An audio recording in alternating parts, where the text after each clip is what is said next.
Greetings ladies and gentlemen, and welcome to this video for Fork This Life, written by Jinxes 2011. This video contains chapter 38, and as always I hope that you enjoy, and if you do, please consider subscribing, or else you might get a fork to the eye. Chapter 38, Words of the Earth.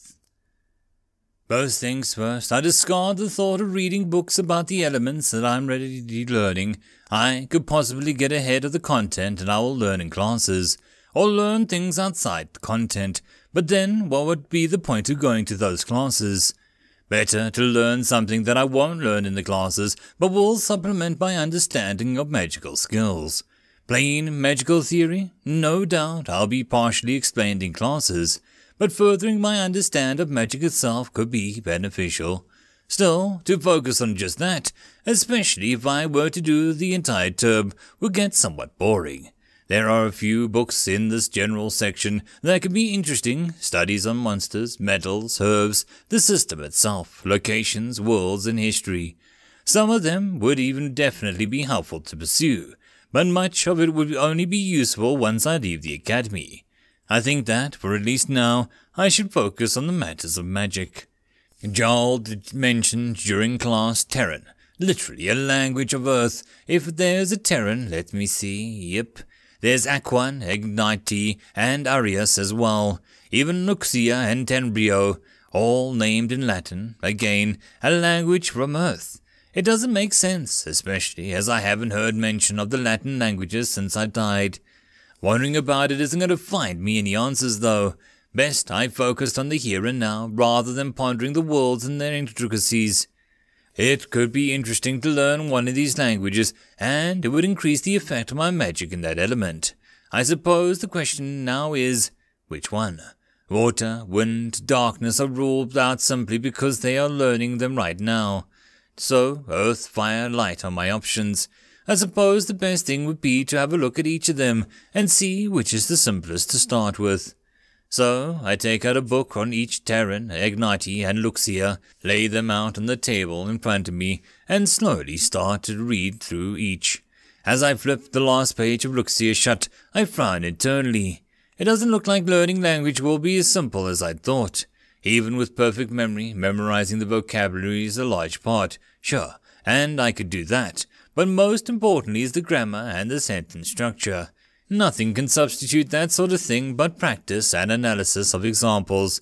Because of that, I decide to start with Terran. Of the three, it's the most straightforward. Each word has one meaning, and as far as I can tell, each meaning has one word. It even feels, I don't know, clear-cut. Having decided that, I put all three books away and head back out to the library. I have a basic vocabulary, and there is plenty of simple sentences in there to learn from. Now I need to practice writing the characters, pronouncing the words, and attempting to formulate my own sentences. And for that, I need a more private environment that the library will provide. Laying in the grass in the midst of the endless forest on this world that I don't know the name of, I speak the words aloud repeatedly. The only actual vocal example of Terran that I have a single word that Jolt spoke in class. Apart from that word, all I have is the pronunciation spellings listed next to the respective words. As such, it's one of the most ambiguous aspects of the language for me. "Gerald, is that you out there?" A voice calls from inside the house. "Yes, it's me," I call back. The door opens and Drea steps outside and takes a deep breath of the air, sighing happily. "A bit surprised to see you outside. I thought you'd be spending every waking moment in the library." "I'm trying to learn Terran. You know, practicing the pronunciation and whatnot. Library wasn't the best place for that," I reply. He looks around. "You don't have any reference materials, a Terran dictionary?" "Yes and no," I said. "I read one in the library. I have perfect memory, so reading through something once is usually enough to memorize the contents." "Wow." He nods his head appreciatively. "That'll come in handy." "It has its ups and downs," I say before admitting, "but it is pretty useful. Anyway, I'm just having trouble with some of the pronunciations. I don't suppose you know Terran?" "I do, actually. What words are you having trouble with?" he asks. "Sorry, Gerald, but I'll have to recall it there for today. I've got some things to prepare for my next lesson, Drea says, stretching. No problem, I reply. Thanks for helping me for as long as you did. Don't worry about it, he waves a hand. But one last thing. I don't know if you've done much research into the different quirks and casting with different languages, but Terran and the other elemental languages are very specialized towards respective elements. Try to cast the other elements or from outside elemental magic, and it won't be very effective at all. If you're planning in the future to cast spells that use multiple different types of magic, you'll want to find a more generalized language. Common isn't too bad. It's not really good for casting any sort of magic, but it isn't bad at any magic either. But you might want to look into some at point.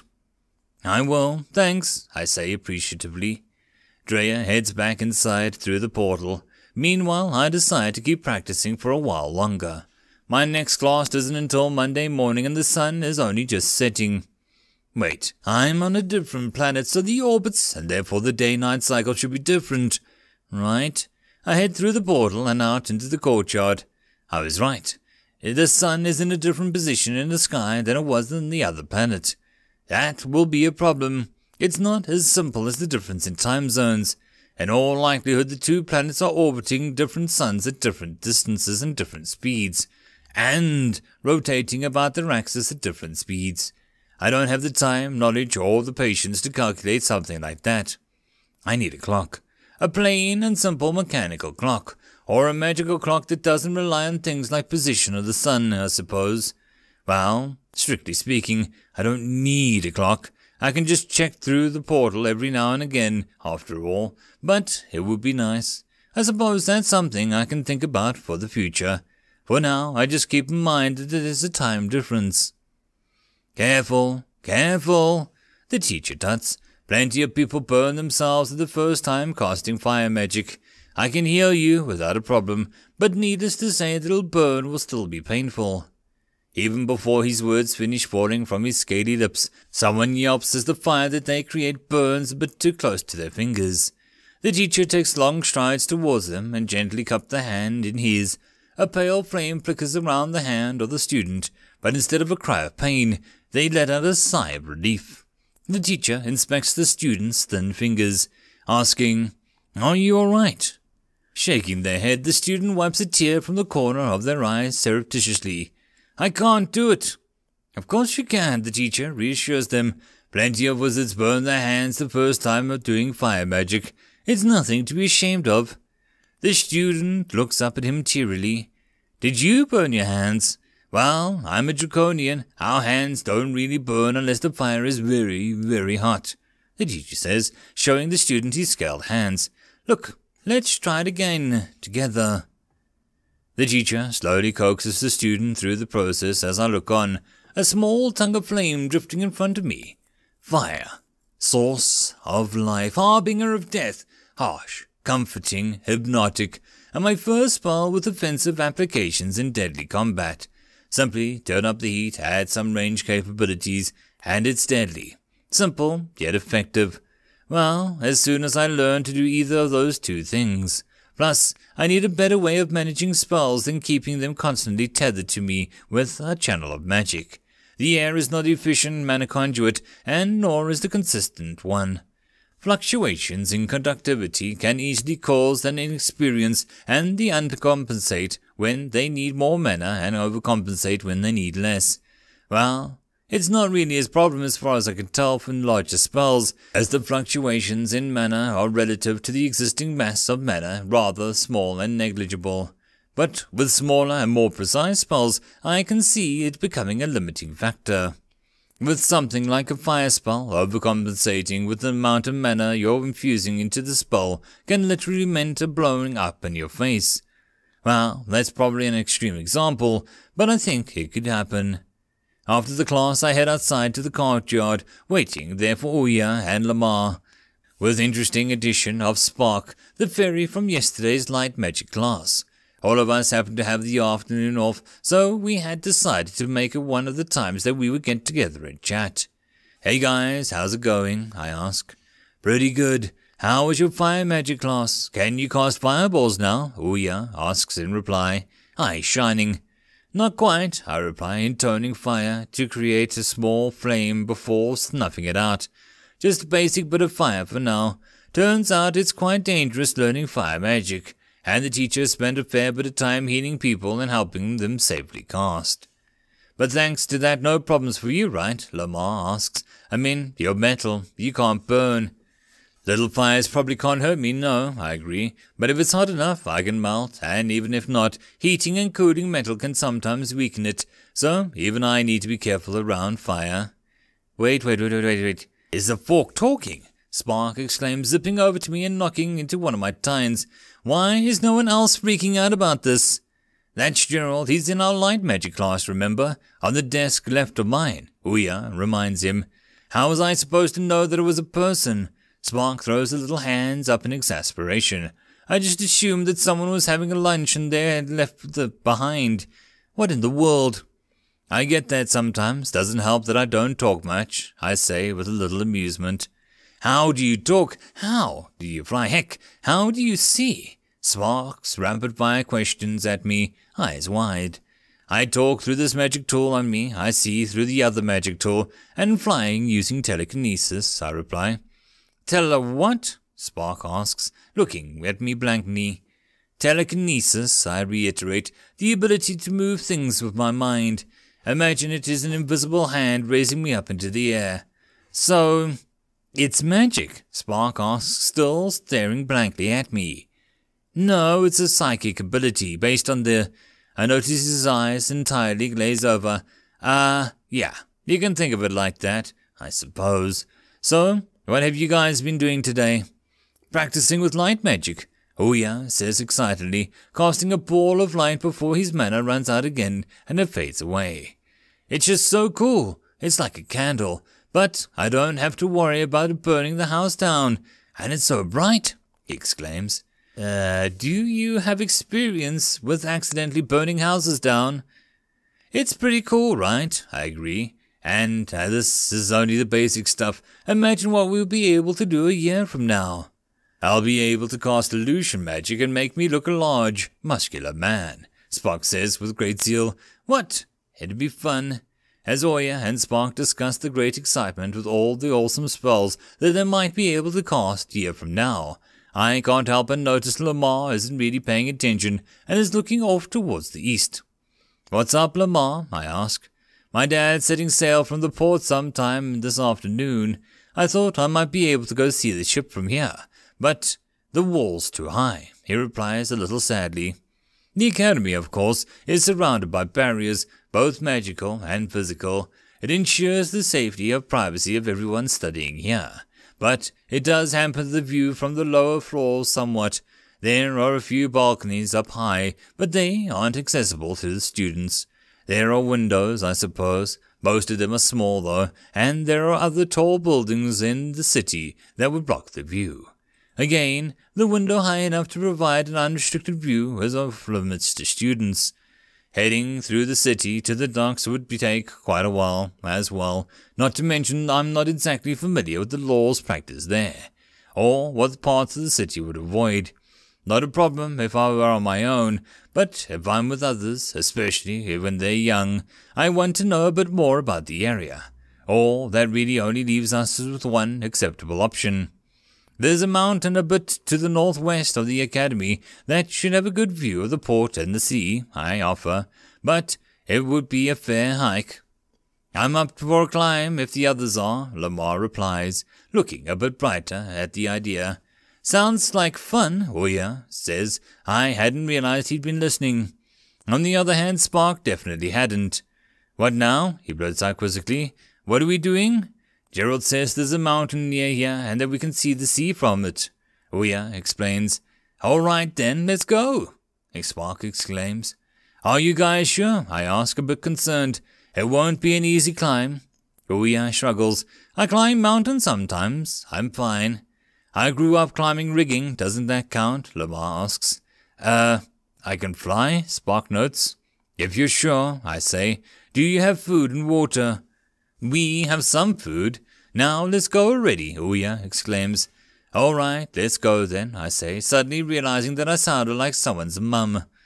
shutting my mouth metaphorically speaking, and lead them to the north gate of the academy. Now that I think about it, this will be the first time I've actually left the academy since I enrolled. Not counting the brief times in the forest world, it'll be good to get out for once, I suppose. I'll lead them out into the open plain outside the academy. The city itself isn't far away, no more than a couple stone throws away. Close enough that I can see a part of it, but far enough that I can't see all of it. Now, Gerald, you might be thinking, what about monsters? Surely you're on planning to lead a bunch of kids with little combat potential and less experience into a place filled with monsters. Of course not. You might remember that this academy is pretty much the center of all magical learning in the whole planet. Now, there are plenty of people learning constructive things like healing, alchemy, or artificing, but there are also plenty of people learning magic for the sake of combat, similar to me. These people need practical experience with the magic, and monsters are pretty much the best way of doing that. It's not uncommon that students will go out, alone or in classes, to hunt them. Not to mention that the city itself has a predictably powerful mage division, and there are frequent patrols to prevent unlawful activity and reduce monster numbers. With the two combined, there are rarely strong or numerous enough monsters to pose a threat. And if we somehow get terribly unlucky and a monster happens to come after us, despite me being able to see it from 1,700 meters away, and alter our route accordingly to avoid it, well, I'm more than capable of taking it out. Now, let's see. According to the map I looked over in the first section of the library, the mountain we're aiming for is a part of a range that runs pretty much parallel to the coast. With the academy and the city as its points of reference, I can estimate with a fair degree of accuracy that it's in this direction. Say, you were worried about us getting tired on the way out there, Spark remarks, his wings fluttering as he weaves through the air. But how long can you fly for, Gerald? If I want to, the rest of my life, I reply simply. But can you fly fast? He asks, zipping about. Muttering under my breath, I say, theoretically, given that I can experience no air resistance and likely survive the space, I can provide a constant, if small, force upon myself, and given no outside force interference, I could probably reach near light speed given enough time. A bit louder, I say. Yeah, pretty fast if I need to. Just make a bit more noise if I do. So you up for a race? Spark proposed gleefully. Not really, I replied blandly. His face falls a bit, but then he smirks craftily. Oh, you're saying that you don't think you can beat the speed of a mighty Spark? I see. I sigh. You can't bait me that easily, Spark. I'm confused. Oh yeah, pipes up. What bait? We're not fishing. Spark is attempting to make me angry so that I'll challenge him to a race. I explain patiently. It isn't working. Ah, you're no fun, Spark sulks. Oh yeah, you want to race me? Sure, comes the eager reply. The two go off at high speed. No fun, huh? I suppose not. Not for a little while now. I mean, it wasn't quite as intense as it sounds, but I did go to hell and back, literally. Left behind my closest friend, along with everyone and everything I ever knew in that world.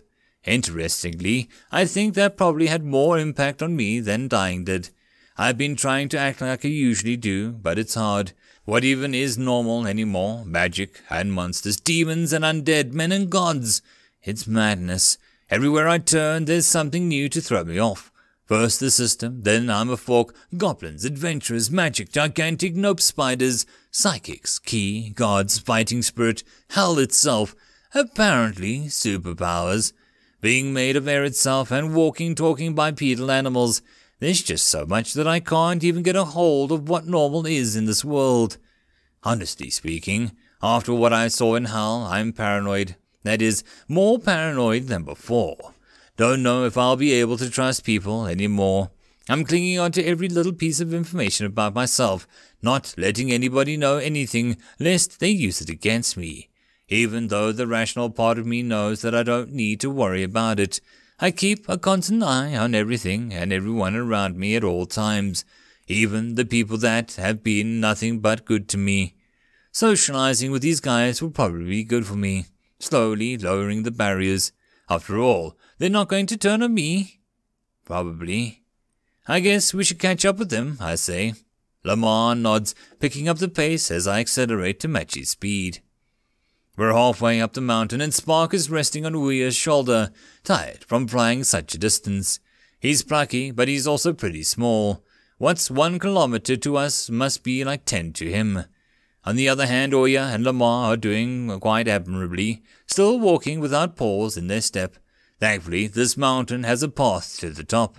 Otherwise, I think that I would have had a heart attack monitoring these guys rock climbing their way up. I don't know if I would be able to do anything to one of them fell. Telekinesis may be able to do something, but I don't know if I'd be able to handle such a weight, even for a moment. I suppose that means that I should add methods to saving people from falls in my magic learning to-do list. At the peak, there's someone already there. A girl, probably not much older than the boys in our group. Looks like an elf and she's in the academy uniform. Hopefully, there won't be trouble. After some time, we make it to the top. Ouia is red-faced but energetic, and Lamar is sitting on a rock, trying to catch his breath as his eyes scan the coast. There, he says, pointing, that ship is my dad's on. I can't see anything with either my methods of sight. The whole city is practically just a small blur in the distance. So, you said your dad was a ship wizard, right? What sort of things will he be doing? Dad does all sorts. The most important ones, though, are to provide a bit of wind if the ship gets becalmed and lessen the impact of storms to the ship, Lamar explains. He must be quite skilled if he can do that, I say, impressed. Lamar nods, and with a hint of pride he says, he is. A few moments of quiet passed, with just the sounds of the wind whistling around the peak. I don't think I've ever been up this high before, Spark says in wonder. It's like I can see the entire world. Ouia and Lamar's voice their agreement. Another few moments of silence pass and the others just gaze over the sea. So, you don't mind if we shared the peak for a while, right? I asked, directing my voice to our left. We're planning to at least eat and sit here for a while before going back down. Might be a bit awkward if you hide behind the boulder the entire time. The elven girl behind the boulder in question freezes for a moment before gathering herself and coming out from behind it. Fine, just please leave soon. End of chapter. And that, my friends, is the end of the video. I hope that you enjoyed. If you did, please consider supporting the author from the links down below. And if you'd like to support this channel, there are numerous ways listed down below. The easiest of which would be to share this channel, subscribe, like and comment, and all the other stuff that Google wants us to push. But anyways, until the next video, I hope that you all have a good one, and I'll see you then. Cheers.